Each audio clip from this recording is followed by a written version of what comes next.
Começando agora mais um e-show. É empreendedorismo, é inovação, é você à frente do seu negócio. Quero já dar boas-vindas pro nosso parceiraço de bancada, Cid Alvarez, Tintin!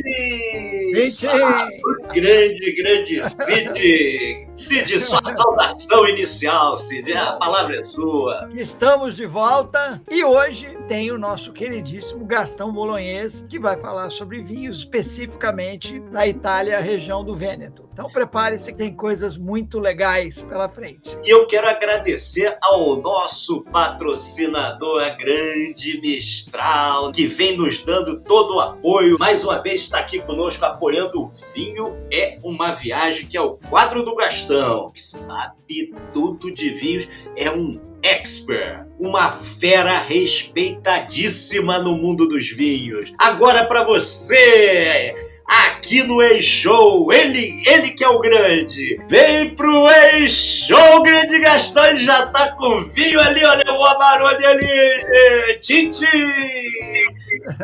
Tintin! Muito bem, Gastão, suas palavras iniciais, grande Gastão. Estou super motivado para falar de uma região especialíssima que tem tudo a ver com o Brasil. A maioria da imigração italiana no Brasil, para quem não sabe, né, o Brasil tem o maior número de italianos do planeta e a maioria dos italianos que estão por aqui são provenientes, né, são originários da região do Vêneto. Então a região do Vêneto é uma região muito importante, nós vamos falar dela e que tem um pouquinho do sangue, talvez, de todos nós, tá? Então, basicamente, é isso. Queria agradecer mais uma vez, porque hoje eu estou precisando dar uma viajadinha assim, e nada melhor do que um Amarone della Valpolicella. Que beleza! Ei, grande Gastão! Cid, a primeira é sua, Cid, você que manda aí. Gastão, bom, vamos falar sobre o Vêneto, dá um panorama geral para a gente, mostrando as principais regiões vinícolas da Itália, e aí a gente faz aquele zoom na região do Vêneto. Não, show de bola, né? O Vêneto é isso, como eu falei no brief inicial, é uma região grande e importante, né? Obviamente, né? Historicamente, talvez a mais importante de todas. A capital do Vêneto é Venezia, pouca gente às vezes confunde que é Verona, não é Verona, é Venezia, e é um lugar onde produz uma quantidade de vinhos importantíssimo, já foi o segundo, hoje recentemente saiu, né, essas pesquisas e etc. Hoje é a região vitivinícola que produz o maior volume de vinho de toda a Itália, tá? E a Itália, para quem não sabe, está sempre disputando lá, junto com a França, como a região que mais produz vinho em volume do planeta, tá? Então é realmente importante. Só lembrando aos nossos programas, a Itália é o único país do planeta que produz vinho em todas as suas regiões.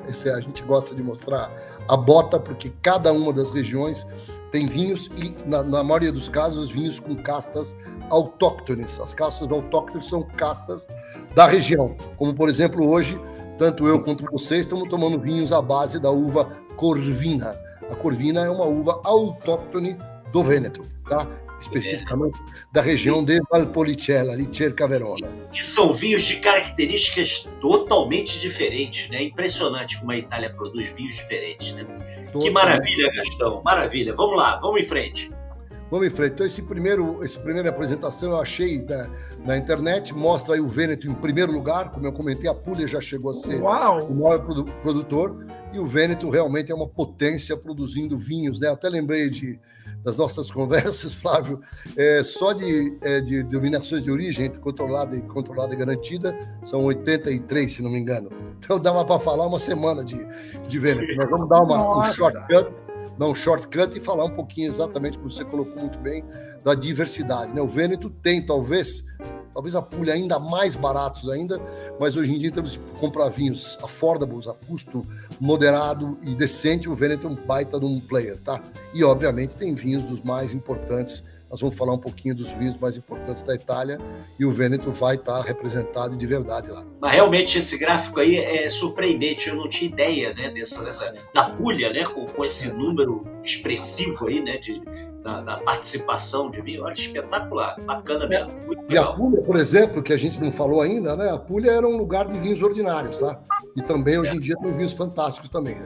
Nós vamos chegar lá. Então, olha que beleza de mapa, né? É uma região, agora para a gente já fazer um pouquinho, né, de charme com a região, É uma região, historicamente, como eu falei, uma das regiões mais importantes da Itália, porque não dizer do planeta, né, onde tem a Veneza, que é a capital, e a gente tem diversos lugares absolutamente fascinantes na região do Vêneto. Existe esse lago, que é esse do lado esquerdo, que vocês devem estar vendo, um risquinho azul, é nada mais, nada menos que o Lago de Garda. O Lago de Garda, vocês veem que ele termina no Vêneto e depois já vai para a Lombardia. É uma das regiões mais charmosas e bonitas, na minha opinião, do mundo, tá? E lugares assim fantásticos, nós vamos falar um pouquinho para vocês. E do ponto vitivinícola que eu falei, ó, vocês veem do lado esquerdo, são as dominazioni di origine controllata e garantita, e do lado direito, as dominazioni di origine controllata. Se somar as duas, dá mais de 80 dióceses e dióceses que tem em toda a região do Vêneto. No Brasil, a gente tem uma oferta muito aquém disso, justamente pela tradição e por ter vinhos mais, vamos dizer assim, acessíveis. A gente tem um foco muito grande na Great Verona, com, vamos dizer assim, foco na região de Valpolicella, que aqui faz parte, inclusive, da nossa infância, né? Que a gente agrada os mais maduros, os jovens, talvez nem tanto, mas os jovens sabem que o Valpolicella é um vinho que estava na mesa das nossas famílias durante sempre. Maravilha, Gastão. Vamos lá. Isso. Verona, aí especificamente descendo um pouquinho, né? A gente vai falar um pouquinho mais, né? Aos nossos amigos telespectadores, eu esqueci de pedir para o Júlio uma foto da Arena de Verona. Não, mas o Jurandir conseguiu, olha aqui. Faz surpresa. Olha que beleza. Ai, que beleza, olha, lindo. Esse lugar fala por si só, para vocês terem uma ideia, ele fica bem no centro da cidade, né? Com várias ruas de pedonale, né, de pedestres em volta. É uma cidade que tem um charme incrível, tem uma influência importante na moda também, tem diversas grifes que estão lá super bem colocadas, e surrounding Verona, você vê tudo muito perto. Eu falei para vocês do Lago de Garda, o Lago de Garda fica minutos de Verona. Tem uma cidade famosa também, que virou nome de vinho, na beira do Lago de Garda, chama Bardolino. O Bardolino é um vinho também feito com as uvas autóctones de lá. E a região de Verona, essa macro-região, é composta basicamente sempre desses vinhos, como eu falei, né? Bardolino, todos os vinhos de Valpolicella, que aí nós vamos falar um pouquinho mais, o Valpolicella Tinto, que é o rosso, e depois do Valpolicella Tinto a gente tem o Ripasso, depois do Ripasso a gente tem o Amarone da Valpolicella, que é o ícone da região, e depois a gente ainda tem o Recioto de Valpolicella, que é o vinho doce, feito também com as mesmas uvas, tá? Então a região se destaca do ponto de vista de imagem no mundo inteiro, como a região da Valpolicella, com esses 4 vinhos se destacando, dentre os tintos. Dentre os bancos tem uma região importante, que é uma região que chama-se Soave. Muita gente acha que o vinho Soave é suave, não tem porra nenhuma a ver, desculpe. Soave é uma denominação de origem, cuja uva branca lá chama-se Garganega. Essa uva Garganega é sensacional, também a mesma coisa, produz vinhos secos maravilhosos, mas também produz alguns reciotos incríveis, tá? E a região do Suave tem um pouco a ver também, como o Verona tem a ver, com o grande romance de Shakespeare, o Romeu e Julieta, tá?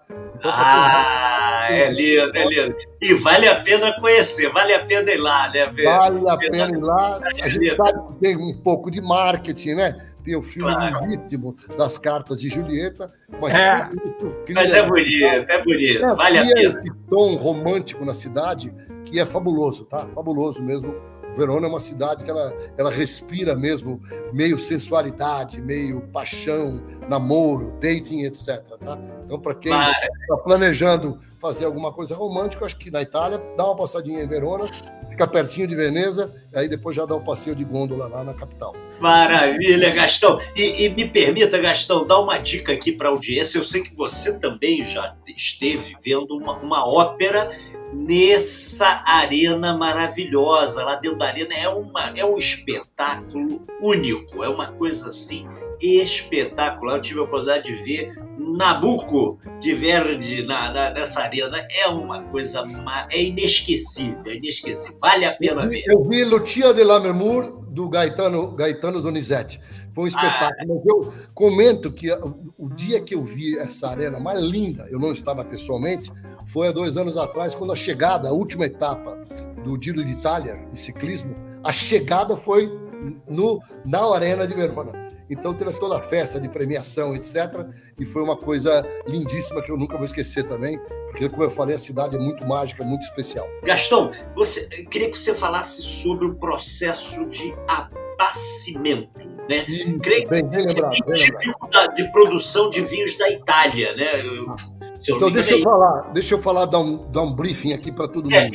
Só um pouquinho. E aproveita que vai falar do abastecimento, tá falando de uva, fala das uvas também da região. Pode mandar lá. Facilita um monte. Então, aí talvez você tocou no ponto mais especial. Eu, há uns 15 anos atrás, eu fiz uma matéria para a revista Forbes, né?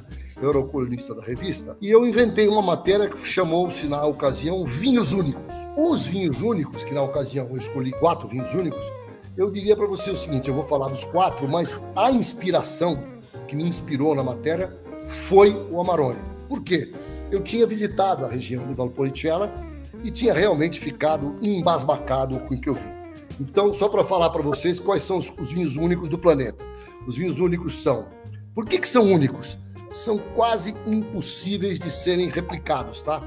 Esse é o segredo. Então, o vinho único número 1 para mim é o Amarone. O segundo, ou empatado, é o vinho do Porto, que não conseguem fazer nada parecido. Aí eu coloquei em terceiro lugar um vinho que é raríssimo, que chama-se Ice Wine. Esse, então, é cheio de trick, tem que ter uma temperatura certa no dia certo para a uva congelar. E eu botei o quarto vinho, que esse hoje em dia, eu não sei se eu escrevesse a matéria, que eu diria que ele é único, que é o Sauternes. Mas eu acho que o Sauternes, que a gente já falou aqui também no show, eu acho que ele é único, tá? Mas existem vinhos com botrytis, né? Que é o fungo que seca a uva no mundo inteiro. Então, o processo de apacimento é a coisa mais linda do mundo. As uvas, notadamente, né, pela denominação de origem controlada, são o quê? Corvina, Rondinella, Corvinone, Ozzelleta e também a Molinara. Antigamente era obrigatório ter 3 uvas, Corvina, Rondinella e Molinara. Há uns 20 anos atrás, eles desclassificaram a Molinara e disseram não precisa obrigatoriamente botar a Molinara, bota quem quer. O que acontece? É feita a colheita na época normal, aí depende de produtor para produtor, mas normalmente a colheita é feita numa determinada época, que é como se fosse colher para fazer o outro vinho, fazer o vinho normal. Aí que vem a sacanagem, que aí não é só isso que vocês estão vendo, que essa foto eu escolhi, lindíssima, mas eu não sei se dá noção. Você pega as uvas e coloca elas nessas esteiras de palha em galpões. Esse galpão que eu vou falar para vocês na sequência do Alegrini, que foi que realmente me deixou chocado, é um lugar que estava no segundo andar da casa, tá? E todas as janelas abertas. E essas uvas que são colhidas, vamos supor, de outubro, novembro, notadamente mais outubro e novembro, elas passam um inverno secando. Elas são vinificadas em fevereiro. Então ela fica 4, 5 meses secando ali. Claro que depende de produtor para produtor. O que acontece com o processo de apacimento, que esse eu acho único, e é por causa do microclima da região. Por que eu digo isso? Tem gente que tenta fazer Amarones, entre aspas, like Amarone, em outros lugares do mundo, vinhos muito bons, mas eles não são iguais, tá? Eles não conseguem chegar perto com essa unicidade dos Amarones. Para vocês terem uma ideia, as uvas chegam a perder 30%, 40%, 50% do peso, tá? O que acontece? A uva seca e a gente acaba tomando um vinho, brincadeiras à parte, quase de uva passa, certo? A vinificação é feita. Obviamente, quando ela seca, tem maior concentração de açúcar. O meu Super Amarone de hoje tem 15,5 de álcool natural, tá? Caramba, 15,5, é? 15,5. E o vinho que eu provei segunda-feira, que foi o meu último post antes da sacanagem, era um vinho australiano, feito com dried grapes, foram colhidas com 12,5 e depois o vinho chegou a 15 de álcool. Então, só para vocês verem o que acontece nesse processo de apacimento, que é um processo de secagem, mas que tem que ser feito com muito cuidado, porque as pessoas que tentam fazer acabam tendo muita doença, acaba tendo uma série, inclusive o próprio botrytis, ataca também. E aí passa a ser um defeito, tá? Então esse aqui é o grande segredo. Está super arejado, sempre bem controlado para você não ter nenhum tipo de contaminação. É uma das visitas, talvez assim, em termos de vinificação, mais interessantes de todas, tá? Que eu já visitei. Por isso que eu me inspirei para falar dos vinhos únicos, tá? O Amarone, de fato, é um vinho único e é para quem não provou, um dia tem que provar um Amarone, porque vai entender do que eu estou falando. Um vinho super gastronômico, excelente com queijos, tá?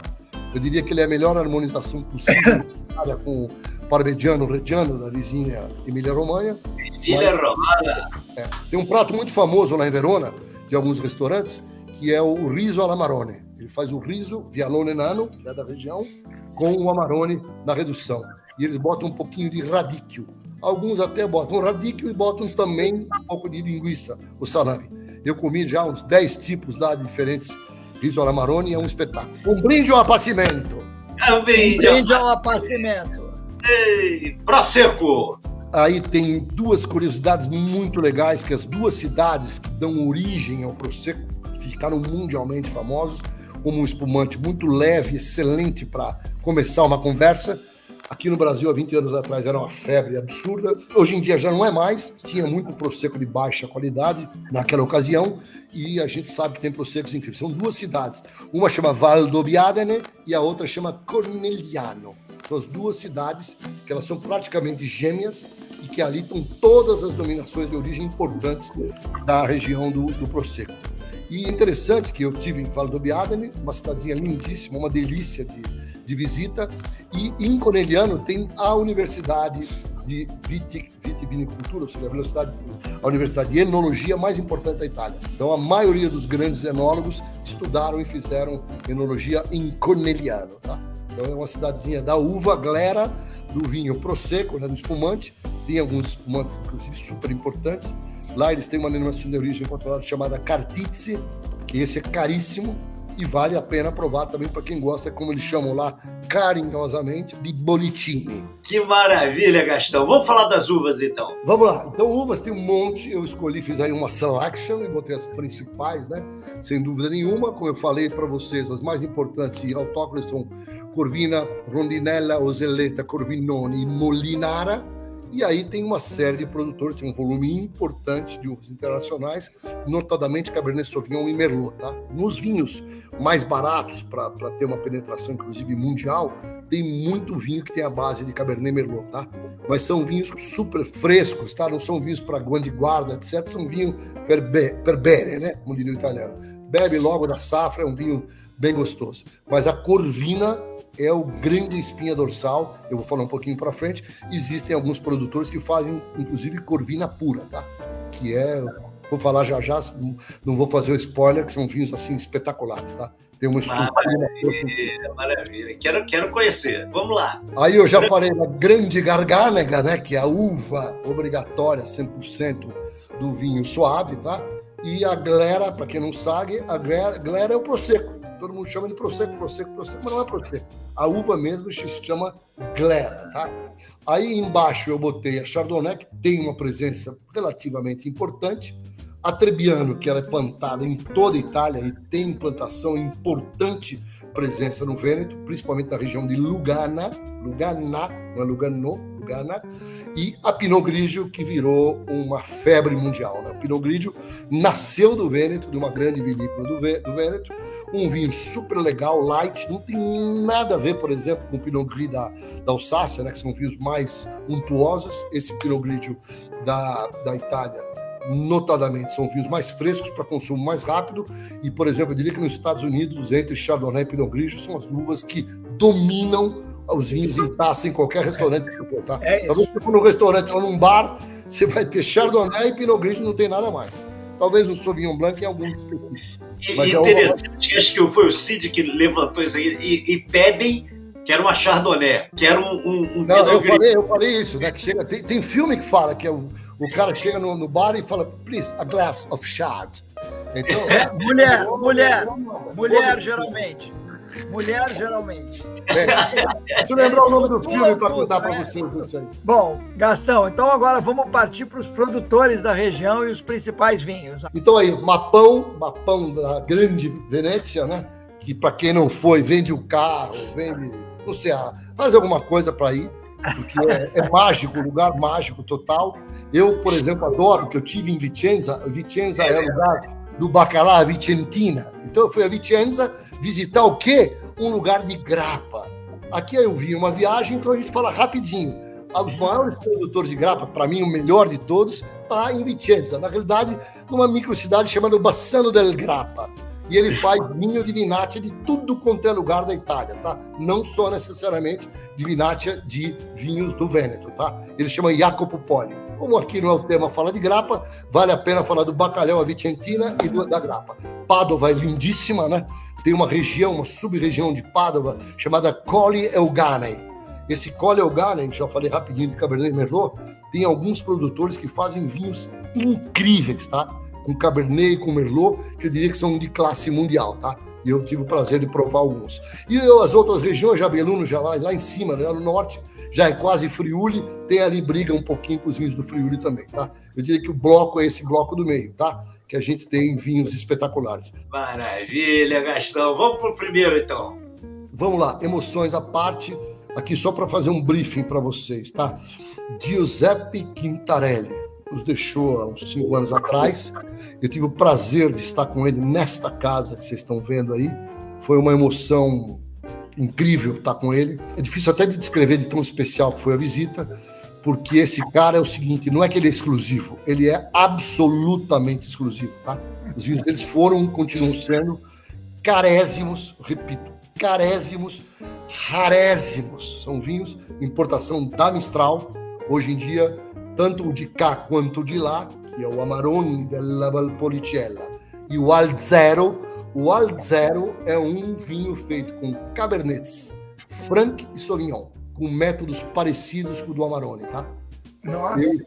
Eu escrevi uma matéria na Forbes, para vocês terem uma ideia, meus amigos, todos os telespectadores, que eu escrevi sobre os 10 melhores vinhos da minha vida. Um dos 10, eu escrevi essa matéria no ano 2000 e pouco, que era exatamente para falar do novo milênio, e o Alzero foi um dos 10 vinhos mais importantes da minha vida inteira, tá? O Alzero, 1996. Então, esses 2 vinhos quintos deles... Alzero é o do meio, não é isso, Gastão? Exatamente, que é a garrafa de Bordeaux. E o Amarone é o de cá. Eu, felizmente, tenho essas 2 garrafas aqui. Acho que eu só tenho uma de cada, né? Porque isso aí são vinhos que custam, aqui no Brasil, R$5.000 cada garrafa. E o do lado, esse a Mistral nunca trouxe para o Brasil, é um vinho muito raro, chama-se Amabile del Ceré. Esse vinho eu me lembro como se fosse hoje, eu não sei se foi 2002 ou 2003 que eu tive com o Giuseppe Quintarelli. E eu me lembro que talvez esse vinho seja um dos vinhos que mais me impressionou na minha vida, tá? Ele é um doce absolutamente espetacular, tá? Fiz a degustação de todos os vinhos, ele obviamente deixou esse de propósito por último, e foi a única vez que eu provei. Nunca mais eu provei. Então é um relacionamento de intimidade com o Quintarelli que nos deixou e foi, assim, para mim, uma das maiores perdas da vitivinicultura. Hoje, o Amarone dele e o Alzero são seguramente, talvez, 2 dos 10 vinhos mais caros da Itália hoje, tá? Seguramente, 2 dos 10. É mais caro do que muitos que a gente está acostumado a falar aqui. Talvez o Alzero e o Amarone só ficam no nível do Monfortino, lá do Barolo, tá? Monfortino do Contorno. O resto, já é o 4º lugar, eu não lembro, que nem Maceto, nem Solar, nem ninguém chega perto. São vinhos muito raros, tá? O rapaz, o grande Hugh Johnson, chama ele de um artesão do vinho. Esse cara é um artesão, tá? Ele faz do vinho uma obra de arte. Então, eu até me emociono mesmo, porque é uma lembrança só do que eu posso ter de melhor aqui, de lembrar da minha vida. Que beleza, Gastão. Vamos em frente. Esse é Romano dal Forno, dissidente do Quintarelli, e aprendeu tanto com o mestre que hoje em dia ele rivaliza, tá? Eu já tive a honra de, com os meus amigos, provar, né, degustação às cegas de Amarones, etc. E eu diria para vocês que, em termos de potência, esse talvez seja o Amarone, que é o Monte de La Lodoletta. Esse vinho é talvez um dos vinhos mais intensos do planeta, tá?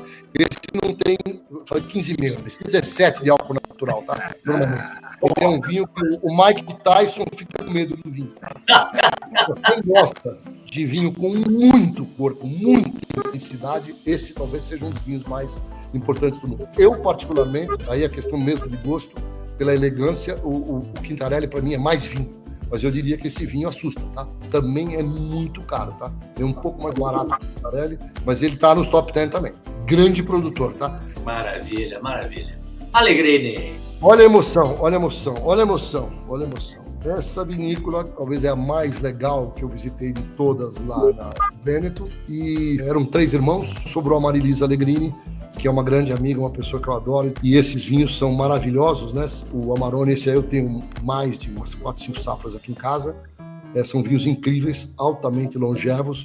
Eles talvez não, o Amarone, o Alegrino não tem a intensidade que tem um Dalforno, talvez não tenha a perfeição do Quintarelli, mas é um vinho que eu tenho aprecio demais. E o do lado dele, nada mais nada menos que o Lapoia, é aquele que eu dei o spoiler. O Lapoia é uma Corvina 100%, uma Corvina in purezza. Esse vinho já teve classificado, inclusive na Wine Spectator, uma vez acho que ele foi o 3º melhor do mundo, uma coisa assim. É um vinho espetacular, eu tive o prazer também de provar várias safras. Vamos em frente. Masi, esse eu também tive a honra de visitar. Esse é um produtor que eu acho que está com a Mistral ainda, um produtor super legal, uma família maravilhosa de lá, família que detém hoje a família Boscaini.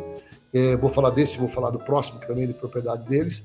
Faz talvez um dos Amarones mais, assim, sabe, corretos, e tem uma produção maior, né? Eles conseguem produzir mais. Esse aí é o Costa Serra, que é um dos principais dele, e é um vinho também muito legal, tá? Assim, em termos de Amarone, eu diria para vocês que, puxa, é para marcar o coração. Mais para competir com a Alegrini a nível comercial do que competir lá com os dois lá de cima, que são realmente coisa fora da curva, uma produção muito pequena, né? Sempre com o Quintarelli como benchmark na minha visão. Esse, coincidentemente, acabei de falar, esse então foi uma visita que eu fiz para... Meu Deus, só de lembrar, essa vinícola, o prédio é de um pouquinho antes do Brasil, tá? É Sergio Alighieri, é de ascendentes do Dante Alighieri, tá? Hoje está de propriedade da família Boscaini, que é a família Masi, que nós acabamos de ver outro vinho, tá? Propriedade muito menor. Esse vinho é o Vaio Armaron, que é um vinho que... esse aqui dos Amarones, que a gente falou até agora, né? Pegando do Quintarelli como benchmark, depois o outro Porradão, os outros dois, vamos dizer assim, muito precisos. Esse já é um vinho um pouco mais elegante, sabe? Um pouco menos de tirar o fôlego. Ele está mais para o intermédio aí da ópera, tá? E é um vinho mais formal, na minha opinião. Esse que eu estou tomando, que eu vou falar já, é um vinho que tem muita alegria. O Sergio Alighieri Vaio Armaron, para mim, é um vinho mais preciso, mais para elegância mesmo. Eu diria que se fosse uma pessoa, né, um homem vestido, ele estaria com uma roupa mais formal, de terno e gravata.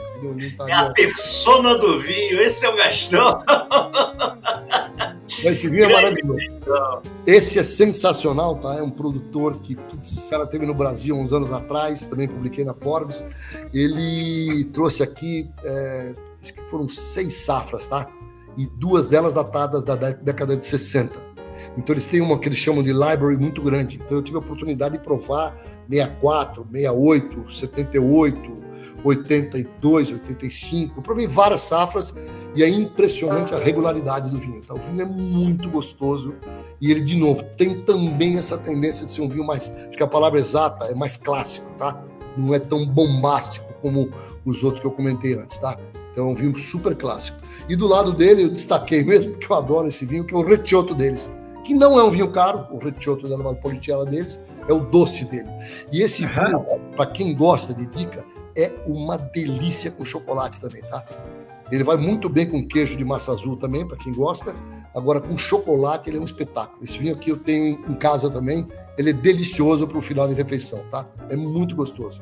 É feito na técnica do Amarone, só que interrompe a fermentação e ele tem açúcar. Que beleza, Gastão! Tomás, esse talvez de todos o que eu menos provei, mas já provei umas 3, 4 safras deles. Também diria que é mais para o vinho do lado clássico também. Um Amarone mais tradicional, inclusive você vê a própria barrica, né? Essa barrica, se eles chamam de bota, né? Que acho que essa daí deve ser de 5 mil litros, ou seja, você não vê barrica de carvalho pequeno, como por exemplo lá no Lapoia, que tem barrica pequena. Esse é só bota que eles chamam, que é um vinho muito preciso também, muito gostoso e super tradicional da região também. Eu diria que Tomás e Bertani, assim, desses daqui, tirando o outsider lá, o Quintarelli, são vinhos super tradicionais que estão aí no mercado há muitos e muitos anos. Então, o Dalforno, por exemplo, é recente, deve ter 25 anos. Esse daqui tem 80, sei. Muito bem, vamos lá. Zenato, super legal, uma família também super, sabe, especial. Se eu destaquei 2, tanto o Amarone dele é maravilhoso, e tem um Amarone especial, que é do lado direito, que chama-se Sérgio Zenato. É uma homenagem ao patriarca da família, tá? Ele custa o dobro do preço do outro. É um vinho que é, né, mais, vamos dizer assim, elaborado na seleção das barricas, etc. Fica mais tempo em garrafa e depois é liberado, né, lançado com vários anos em garrafa. Também tive acho que eu degustei 2 safras, um grande amigo que adora muito esse vinho, e eu provei com ele, gostei muito, fiquei muito bem impressionado. E o de cá, que é o normal, o Amarone normal do Zé Nata, é super reliable, tá?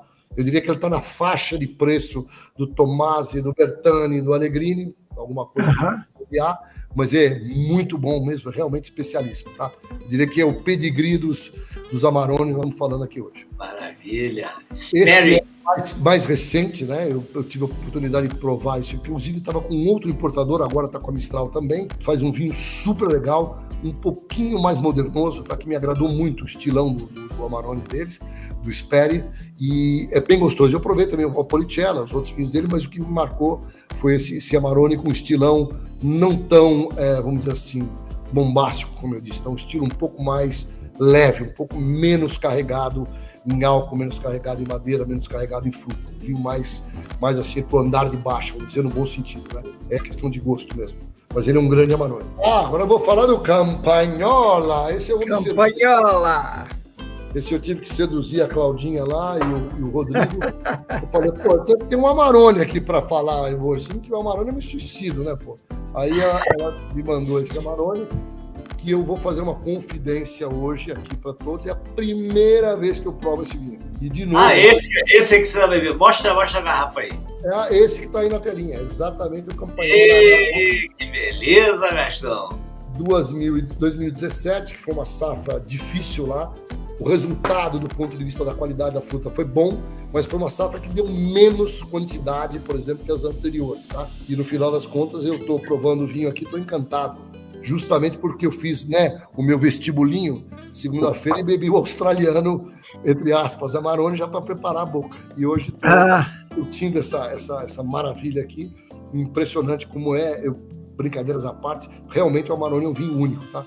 E eu acho que é um vinho que, não é brincadeira, mas eu não acho que é assim para você beber sem entender, tá? Se você beber ele, chegar na casa de alguém e vou abrir um Amarone aqui, tem que tomar cuidado, porque é um vinho muito sério, tá? Ele tem muita extração, toda a história que eu contei do apacimento, né? Imagina lá a uva secando, tudo é um vinho que tem uma complexidade by nature, entendeu? Então não é um vinho para não falar coisa séria, entendeu? É um vinho de gente séria.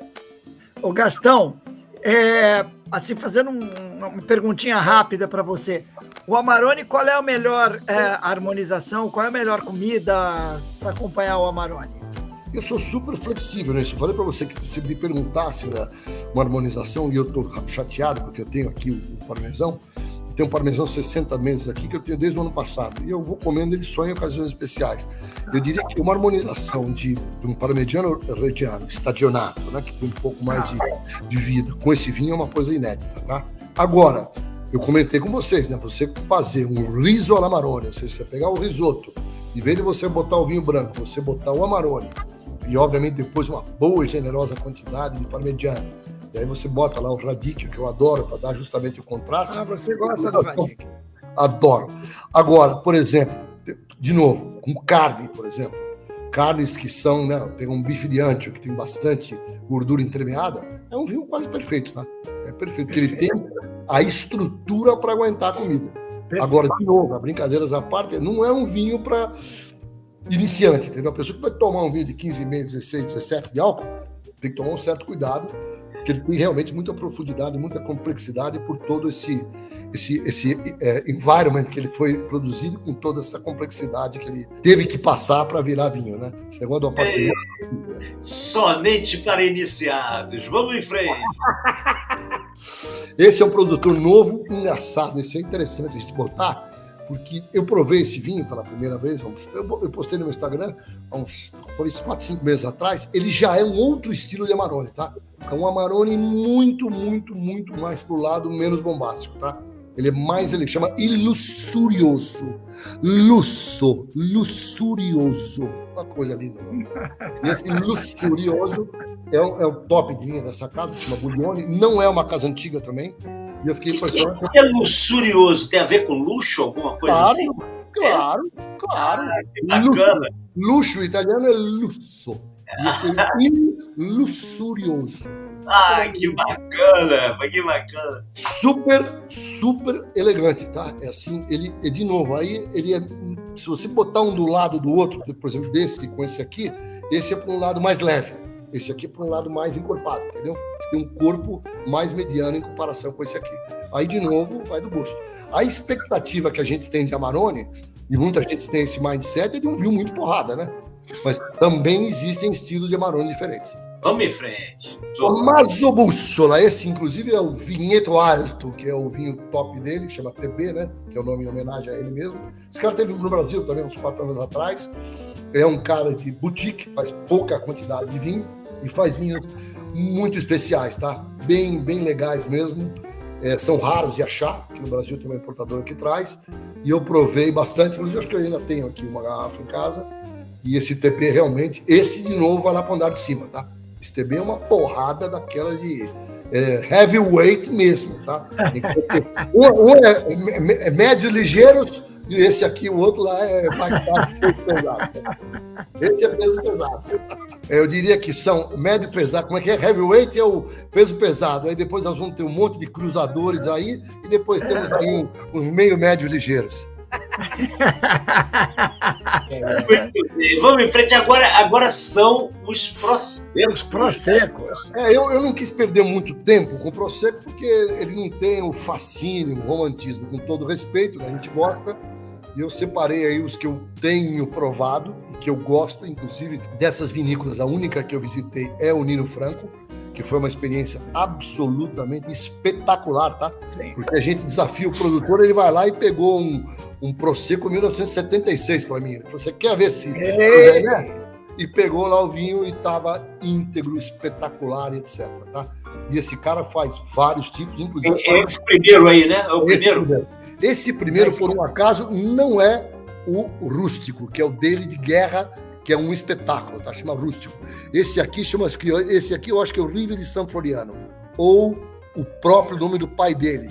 O pai dele, ele é Nino Franco, o pai dele chama Seu Que Lá Franco. Esse aqui é o do pai dele, é homenagem ao pai dele. E é uma vinícola espetacular, lindo de morrer. E o cartize dele eu provei também, é realmente espetacular. Vila Sande, muito bom, está sempre entre os mais premiados. Bisol, não precisa nem falar, uma família super tradicional de lá. E botei o Mioneto, que é um que é mais fácil de achar e também mais em conta para a gente tomar. E são produtos muito gostosos que eu, com toda ou moda ou não moda, se eu for na casa de vocês e vocês me receberem na varanda ou na piscina e me servirem um Prosecco, eu vou ficar muito feliz, porque eu acho uma delícia você começar uma conversa com um produto leve, que dê ânimo, né, que te abra o apetite para depois você continuar a bagunça. Eu, particularmente, se eu puder dizer, qualquer encontro que tenha o vinho como centro, né, wine-centric, eu diria que tem que começar com Bolletini, tá? Tem que começar. Botou para organizar, putz, não, é branco e tinto. Não, tem que ter um Bolletini. Tem que ter um Bolletini. Gastão, agora é o seguinte, não pode faltar aqui as dicas do Gastão, né? O velho Formani, velho Formani. Vamos lá? A gente botou os principais ícones da região, certo? Basicamente, inclusive os vinhos que vocês estão tomando aqui, que é esse Valpolicella, que é super honesto, maravilhoso, o Campaiola. Botei o superior do Buglione. Exatamente. Maravilha. Botei o do Allegrini, que eu realmente sou suspeito para falar que eu gosto muito. Botei o do Speri, que está aqui, né? Se não me engano, é do Speri. E aí botei 2 brancos. Então, todos esses 4 tintos são Valpolicella, que eu queria também fazer mais, eu estou meio nostálgico hoje, né? Também meu pai gostava muito dos Valpolicella, tá? Ele curtia muito beber os vinhos da Valpolicella. E tinha o famoso Bola lá na época dele, que era um vinho até de qualidade duvidosa, etc. Mas ele curtia muito. Então o Valpolicella tem muito a ver com a nossa história, mesmo com a nossa cultura. Então eu escolhi esses 4, que são Valpolicella Red, né? Os rostos de Valpolicella. E escolhi 2 brincadeiras. Um, que é um suave, que é de uva Garganega, que é também do Campaiola, muito gostoso. Para quem nunca provou um Garganega, um suave, vale a pena provar. Ele não tem nada de suave, ele é um vinho seco, muito gostoso. Se você do Ricciotto de suave, é doce. Agora, o suave só não é doce. E por último... Está na Mistral, inclusive, né, Gastão? Da Mistral, o Campaiola da Mistral. E o último, também é da Mistral, que é esse Pitin, é o Pinot Grigio, como eu comentei para vocês. Ele é um vinho que, infelizmente, ele virou um vinho de muito volume. É o vinho do bar. Então, por exemplo, no Brasil, que é um lugar mais sofisticado, eu não sei porquê, o Pinot Grigio, que era para ser legal e bom, tem poucos. E esse aqui é um que eu provei recentemente, e acredite se quiser, esse produtor é da Toscana, só que tem um branch que produz o Pinot Grigio do Vêneto, está escrito Pinot Grigio delle Venezie, está escrito aqui no rótulo. Então é um vinho da uva dessa região e o produtor é um produtor da Toscana. E esse vinho é bem gostoso, super honesto. Esse produtor é um produtor, o Pittini, é um produtor grande da Toscana, tá? E ele faz vinhos reliables, a preço decente, tá? Pode comprar que não vai se arrepender. Bom, agora vamos falar de restaurantes e passeios da região. Agora vamos sonhar. Isso. Foi mais difícil depois da minha fraude, né? Poder estar com a cabeça. Nossa, então, nem fala. Então eu vou falar a primeira coisa que eu tive na terça-feira com quem? Com o Tancredi Biondisanti, que é da Toscana, e eu fui para a Vinitaly. Para quem não sabe, a Vinitaly é em Verona. Todo ano, a grande feira de vinho da Itália, a Vinitaly é em Verona. E eu tive a honra de jantar com o pai dele, com o pai do Tancredi Biondisanti, que é o Jacopo Biondisanti, na locanda de Castelvecchio. E depois eu tive a oportunidade de ir com um outro produtor. Então, eu tive com o Tancredi, matando a saudade. Quando eu conheci ele media 1,50 m e tinha 11 anos. Hoje ele tem 28 e mede, não estou brincando, 2 metros de altura, tá o bichinho. Então, até vamos postar a foto dele, se o meu Instagram voltar, eu vou postar, vocês vão ver a foto que eu tirei com o Ben. Esse restaurante é um negócio espetacular, tá? Ele é uma das principais avenidas de Verona e ele fica num andar um pouco abaixo, tá? É um luxo, tá? Assim, em termos de lugar, é impecável. E lá, para quem gosta também de comer, tem tanto o carrinho do bolito como o carrinho do arrosti, que é o churrasco, entre aspas, né? O grelhado, e o bolito, que é o cozido. E nesse dia que eu fui lá, eu comi o tal do bolito, tá? Então não dá para esquecer o bolito do local de Castelvecchio. Tá um negócio. Que maravilha! I do and I strongly recommend. Cara, já tá registrado aqui, Gastão. Esse outro é o Perberlini. Esse é, talvez hoje em dia, em termos de haute cuisine, é o número 1, acho que de Verona. Creio que é o número 1. Eu tive lá uma vez só, é um negócio especialíssimo, tá? E nessas épocas, eu nunca deixei de ir para Verona na época da Vinitaly, tá? Então, eu fui sempre a Verona participar da Vinitaly. É a pior época possível imaginar, porque aquilo fica impossível. Inclusive, eu nem dou dica de hotel, não dei dica de hotel, porque os hotéis que eu fiquei em Verona durante a feira, eles multiplicavam o preço por 5. Então, o hotel que eu fiquei, vocês imaginam, era 80 euros, nós pagamos 400 para ficar, porque é assim, o que eu tenho é isso. Então eram hotéis muito simples e não vale. E eu já fiquei, inclusive, na casa de produtor também, então eu não estou destacando hotel. E consegui ir nessas reservas, porque os produtores, né, têm mais proximidade e conseguem. E esse restaurante, para mim, ele é de haute cuisine, tudo que você pode imaginar. Aí também tem um riso alla Maroni muito legal, e é um lugar mais refinado ainda, do ponto de vista da culinária, do que o Locanda di Castelvecchio, que é o tradicional, né? O Locanda di Castelvecchio é aquele restaurante italiano que deve ter 200 anos, está lá no mesmo lugar, com a mesma tradição, e para quem gosta, né, que é o meu caso, eu acho um lugar mágico para ir. Mas esse também é muito legal. Maravilha, Gastão. Tem um restaurante que eu mandei, então eu acho que o meu amigo não achou o restaurante, e tem uma dica legal, depois eu preciso até checar se está tudo bem com ele. O restaurante chama-se Adriano. E no restaurante Adriano. E o Adriano de Verona, ele teve uma coisa assim incrível, tá? Que eu nunca vou esquecer. Ele serviu um prato, eu fui lá durante 5 anos, eu fui 5 anos no Adriano, tá? Eu não sei nem se está aberto ainda. E foi lá que eu comi a primeira vez na minha vida o espaguete em lenho. Vocês sabem o que é espaguete em lenho? Não. Tem aqui em casa, quebrou o último lenho aqui. É um recipiente de lenho, de madeira, que o cara pega, prepara o espaguete e depois põe o espaguete com os frutos do mar. E o espaguete em lenho tem mariscos. E na hora que ele põe aquela porra e começa a preparar, aquilo faz um barulho ensurdecedor. Um dos barulhos mais maravilhosos. E aí eu de vez em quando faço o espaguete em lenho do Adriano para ver aquele barulhinho do vongo ele batendo no marisco, lagosta, camarão. Em cima da madeira, é isso? Não, é uma madeira. Aqui em casa a gente botava pão. É um recipiente de madeira aberto, desse tamanho assim, e ele faz para uma porção para tipo 10 pessoas, vai. E deve ter... É um bowl de madeira. Bowl de madeira, exatamente. Chama-se espaguete. Cheio de frutos do mar com a casca. Camarão, lagosta, o vongole, marisco, polvo, lula, tudo que vocês podem imaginar. Eu vou depois verificar aqui, mando se está aberto ainda o Adriano, porque era um lugar assim dos melhores. Nada badalado, tá? Só que tinha fila de horas para você sentar para comer o espaguete inglês. Esse é o Gastão. Vinho é uma viagem para esse Gastão. Vamos lá, Gastão. Que lugares para visitar? Aí eu separei 2 cidadezinhas que eu realmente tenho uma fascinação.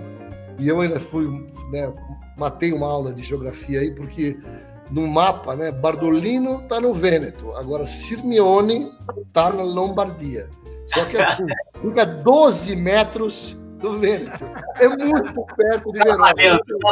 Tá valendo. Eu vou provocar o pessoal. E para quem não sabe, conhece o mapa, é um dedinho que tem para cima. O Lago de Garda, ele é um lago, só que tem um dedinho que você entra. Esse dedinho, a pontinha do dedinho, é a cidade de Simeone. Fica dentro do lago. E lá eu fiquei hospedado, mas eu não me lembrei do nome do maldito hotel. Tá? Era um hotel legal, não era nada especialíssimo, mas eu fiquei lá hospedado lá. E quem é de Simeone é aquele Luciano Bossedia, sabe? Que é um craque que mora aqui no Brasil há muitos anos. Ele é originário de Sirmione. E essa cidade que tem essa foto maravilhosa que ele botou é dentro do lago, tá totalmente medieval, com esses castelos. Eu me lembro que o passeio, assim, pra você passear, tomar uma taça de vinho com a mesa na beira do lago, tomar um sorvete, dar uma caminhada, aquele monte de gente bonita, um lugar mágico, tá? Esse lugar é dos da Itália, olha, é para matar esse lugar, tá? Quem quiser fazer o romantismo, vá a Sirmione, não vai perder a viagem. Que beleza de dica, tá registrado, Gastão. E aí, para fazer o contrapeso, já que eu falei de lago, né? Aí tem a grande Cortina d'Ampezzo, que é no norte, né? Ela já fica na boca de você ir para o Trento, para o Trentino, né, que é a região do Trentino, e essa cidade é mágica, inclusive ela já foi, sede de Olimpíada Mundial de Inverno, Olimpíada de Inverno, perdão, e é uma cidade mágica que eu também fui. Ela é absolutamente imperdível no inverno, né? Eu consegui ir no inverno uma vez, depois fui no verão. No verão, absolutamente não tem porra nenhuma para fazer, tá? Mas você curtir a cidade, né? Essas montanhas, essa vista, ela está exatamente no meio de um vale. Ela é espetacular. E por que eu acho que ela é mágica? Que ela é o ponto de partida, ou um dos pontos de partida, para você fazer uma das viagens mais lindas que eu já fiz na minha vida, que é a Rota das Dolomitas. Você sai de Cortina d'Ampezzo. É a próxima aí, ó. Você sai de Cortina d'Ampezzo e vai até Bolzano. E aí, nessa viagem, inclusive os ciclistas do Giro de Itália passam muitas etapas lá, talvez a cada 3 anos eles estão pedalando lá. Ela é lindíssima, passa por várias estações de esquis, como Ortisei e Passo del Fazzarego, que são os principais. E depois essa foto que ele botou aí, o Jura, é de um lugar chamado Lago Carezza. Já quase chegando perto de Bolzano. É um dos lugares mais lindos que eu já fui na minha vida, tá? A água é absolutamente cristalina, você vê o fundo, porque a água de degelo é maravilhoso, tá? E as Dolomitas é assim, né? Quando eu fui, eu parei o carro e fiz um piquenique nas mesas. Eles têm mesas na estrada, você para o carro no acostamento, abre lá o teu presunto cru, toma um negocinho, na época até tomei um vinhozinho, não tinha bafômetro, né? E curti aquela viagem. Até publiquei na Forbes também essa viagem, que foi uma das matérias mais legais, porque o que veio de gente me pedir dica depois que achou na internet, me dá dica para ir lá para a Rota das Dolomitas. Então foi muito interessante e é uma dica que realmente não é todo mundo que vai, mas se alguém gosta de natureza mesmo, é espetacular, tá? Um dos lugares mais lindos do mundo. Esse é o Gastão, vinho é uma viagem, grande Gastão, tá aí, olha. Quero mais uma vez agradecer ao nosso patrocinador Mistral, grande patrocinador Mistral, tá aí. Muito bem, Gastão, sua saudação final. Tinha um tio que nos deixou 2 semanas atrás, ele dizia, quando tinha uma coisa muito legal, ele dizia assim, a vida com o sorvete da Brunella, que era uma grande confeitaria de São Paulo, é muito melhor. Então, o que eu tenho para dizer para vocês é que a vida com a show é muito melhor. Aê, Gastão! Esse Gastão é maravilhoso. Manda aí, Cid, sua despedida. Gastão, brigadíssimo. Pô, como sempre, sensacional. Pô, lugares incríveis, vinhos maravilhosos. Tá tudo anotado aqui.